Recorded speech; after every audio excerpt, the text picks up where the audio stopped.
इस तरह हम एक दूसरे से बहुत दूर भी नहीं रहेंगे। कितना अच्छा होगा ना। और हम एक दूसरे से मिलते भी रहेंगे।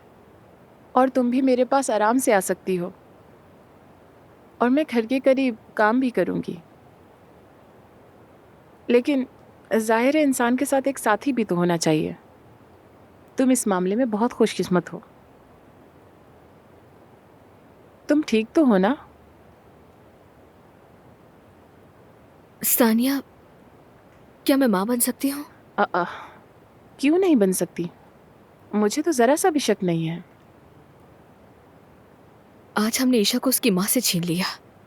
देखने में तो यही लगता है, मगर तुम उस दानिया से कहीं बेहतर माँ बनोगी। मेरे पास माँ नहीं थी जो मुझे आकर थाम लेती, जो मेरे साथ खड़ी होती और मैं उस पर भरोसा कर सकती। इसलिए मैं जानती हूँ कि कैसा महसूस होता है।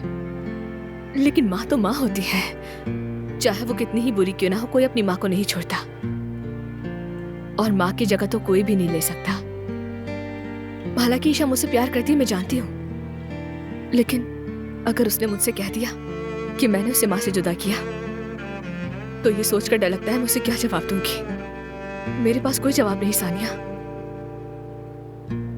मैं तुम्हें एक बात बताऊं, और इसके बाद हम ये मौजू कभी नहीं छेड़ेंगे।